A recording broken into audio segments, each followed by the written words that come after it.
Kula nuwun sedulur semua, sugeng pepanggihan malih kaliyan kula Tubagus Purnama. Semoga panjenengan semua selalu diberikan kesehatan, rezeki yang berlimpah, keselamatan, dijauhkan dari mara bahaya dan bencana. Dan semoga semua makhluk berbahagia. Dalam episode ini, saya ingin membahas tentang putra kedua dari Panembahan Senopati atau yang disebut Raden Ronggo. Raden Ronggo ini meninggal di saat muda sekali, umur 16 tahun.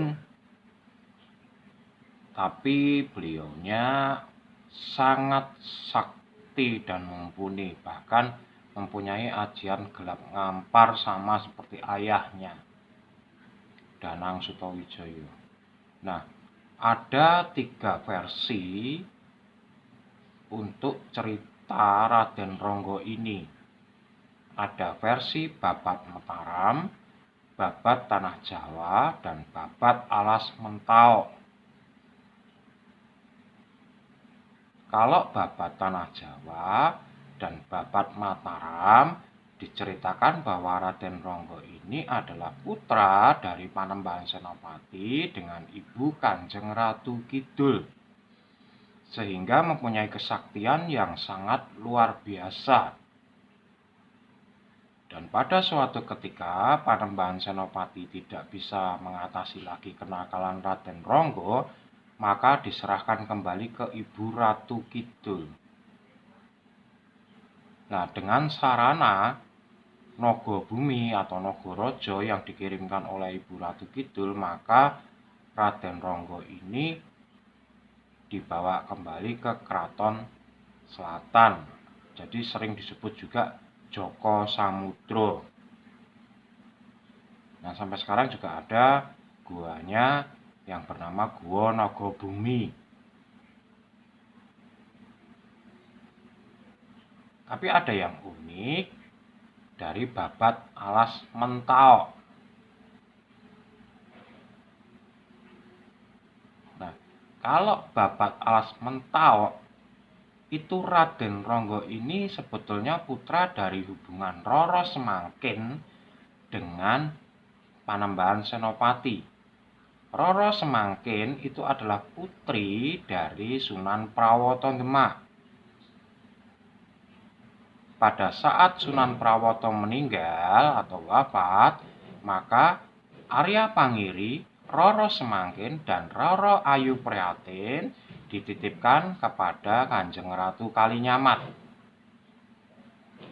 Namun ketika sudah berhasil dikalahkan Arya Penangsang oleh Sultan Hadiwijaya, maka Roro Semangkin dan Ayu Prihatin dijodohkan dengan Sultan Hadiwijaya.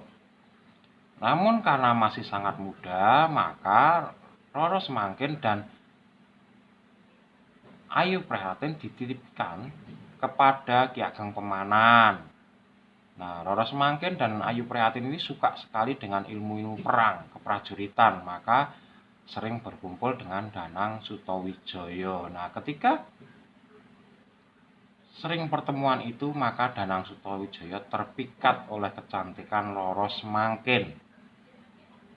Nah, dari hubungan keduanya, maka melahirkan Raden Ronggo yang disebut putra kedua dari Panembahan Senopati. Nah, ketika mengetahui bahwa Roro Semangkin saling jatuh cinta dengan Danang Sutawijaya, Sultan Hadiwijaya tidak marah. Dan dia mengampuni kesalahan dari Danang Sutawijaya dan Ki Pemanan karena memaklumi. Jadi ya maklum saja, salah saya karena saya menitipkan kepada Ki Pemanan, sehingga terjadilah percintaan antara Danang Sutawijaya dengan Roro Semangkin. Nah, tapi dalam perjalanannya sama, Roro Semangkin juga akhirnya cuma dijadikan selir dan tidak mau dibawa ke Mataram. Tapi Roro Semangkin Dan Roro Ayu Prihatin itu mendirikan pesanggrahan di Mayong, Jepara, sampai beliau wafat di sana. Jadi beliau tidak mau ikut ke Mataram, tapi mesanggrah di Mayong, Jepara.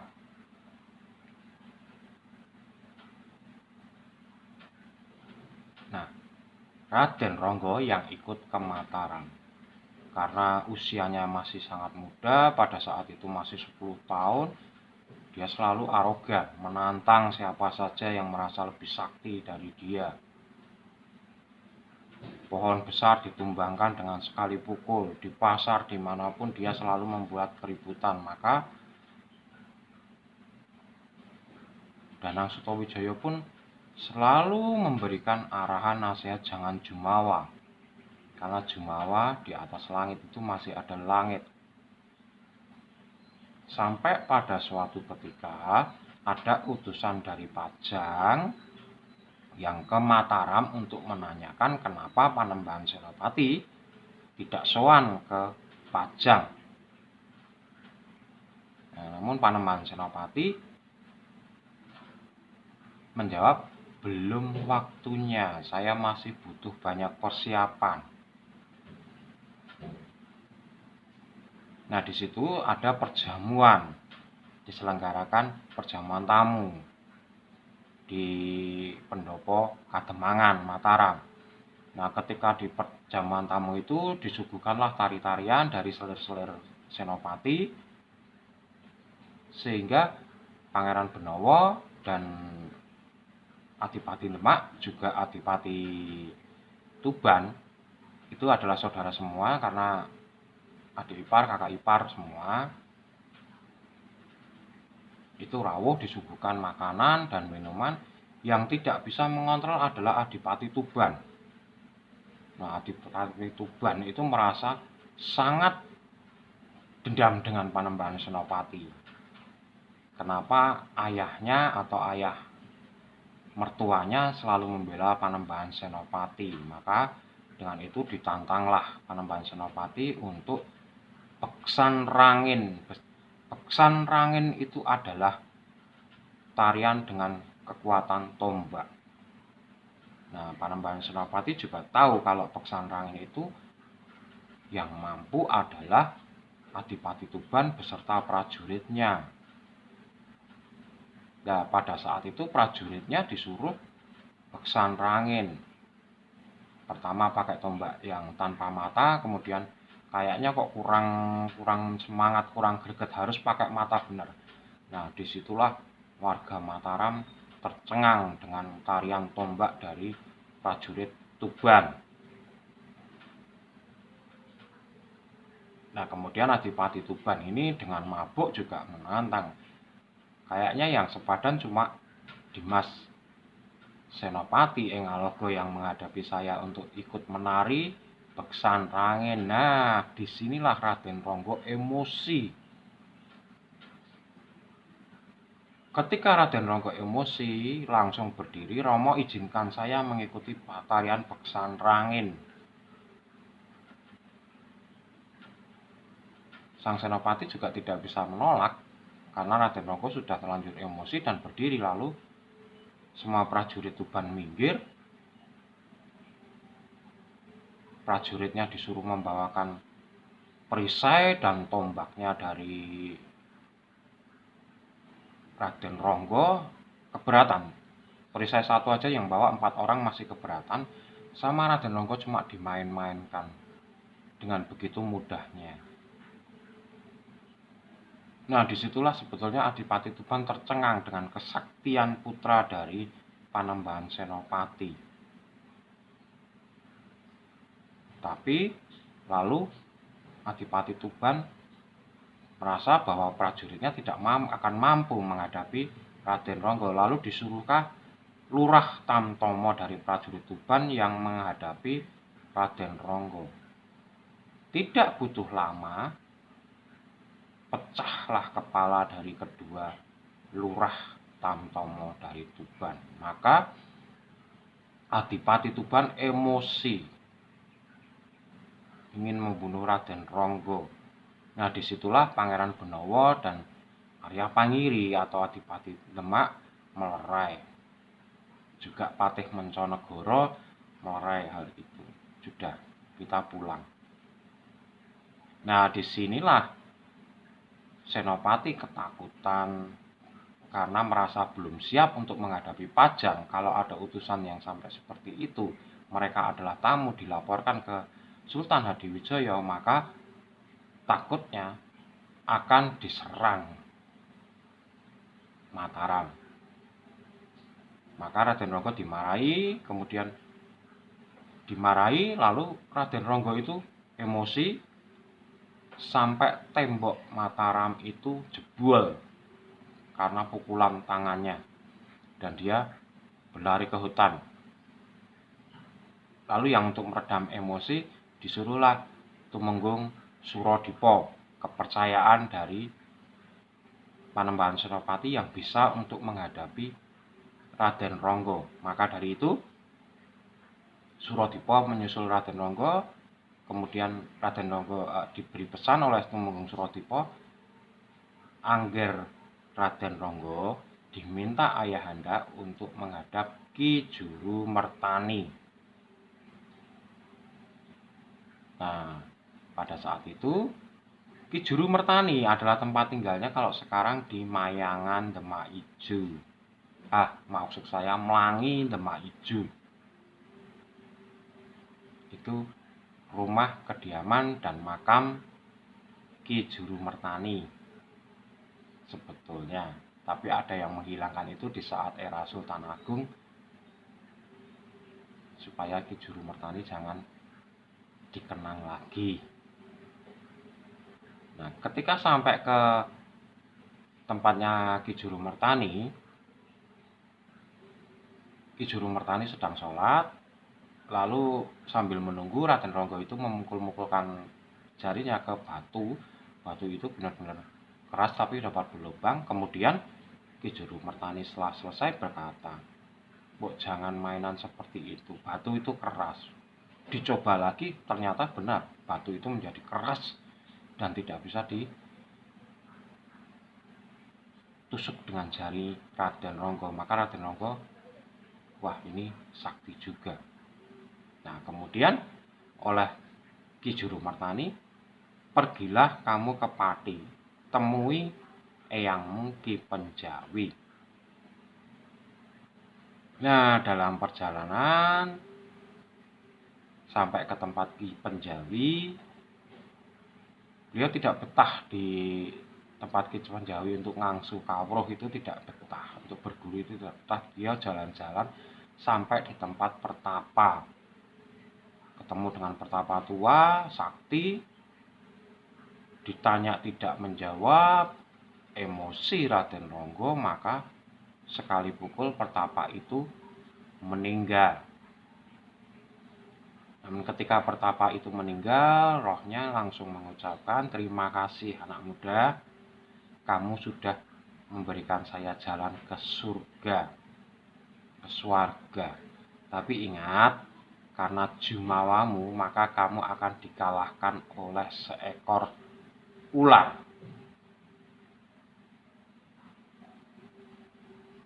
Nah, setelah agak lama berguru di tempat Ki Penjawi, Raden Ronggo pulang ke Mataram. Panembahan Senopati berpikir bahwa Raden Ronggo sudah berubah, tapi kenyataan tidak. Bahkan sering berulang-ulang membuat emosi, maka Raden Ronggo diserahkan kepada Ibu Ratu Kidul. Nah, Ibu Ratu Kidul menjawab Panembahan Senopati, "Baik Kang Mas, biar nanti Raden Ronggo saya ajak ke pantai selatan." Nah, disitulah dalam perjalanan menuju ke Krapyak, Raden Ronggo diusik sama ular.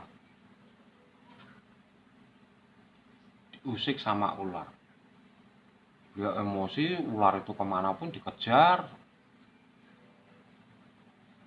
Sampai pada suatu ketika Raden Ronggo tidak bisa membunuh ular itu, masuk ke gua, dan di sanalah jasad dan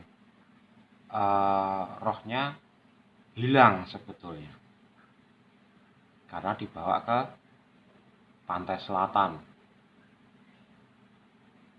Tapi ada versi lain bahwa jasadnya tinggal, rohnya yang dibawa ke pantai selatan, sehingga jasadnya itu dimakamkan di Nitian,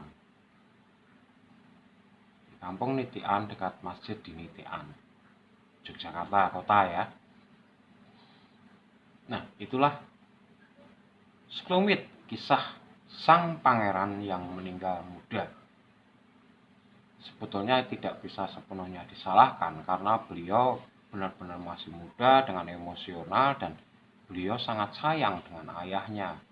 Terbukti dengan hinaan dari Adipati Tuban dia tidak terima. Bahkan dia sanggup menyelesaikan masalah-masalah yang terjadi di Mataram saat itu. Ada begal, ada yang gendruwo. Di desa Watu Gamping dulu terkenal ada gendruwo yang suka mencuri. Jadi orang melakukan pesugihan dengan merubah diri menjadi gendruwo. Itu sampai ditakuti banyak orang, maka Raden Ronggo lah yang diutus Panembahan Senopati ke Watu Gamping untuk menyelesaikan, dan gendruwo itu betul-betul dipegang dan diselesaikan. Kemudian ketika warga akan menghakimi istri dari sang pelaku pesugihan tadi, maka Raden Ronggo menghentikan, jangan, yang salah adalah suaminya bukan dia dan anaknya. Sekarang suami dan anaknya akan saya bawa ke Pati, ke tempat yang saya biar hidup di sana dan membuat lembaran baru kehidupan. Itulah kebijaksanaan dari Raden Ronggo. Tapi versi yang lainnya sangat kurang ya. Kalau bagi saya sangat menyudutkan Raden Ronggo, terutama yang dikaitkan dengan putra dari Ibu Ratu Kidul itu tadi. Jadi sedulur, babat tanah Jawa itu tidak bisa dipercaya 100%. Karena banyak unsur-unsur politik di sana yang disisipkan.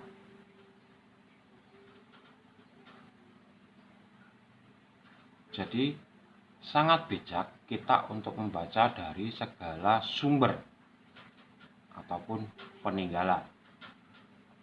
Kalau peninggalan Raden Ronggo ini masih ada di Watu Gilang, daerah Ganjuran.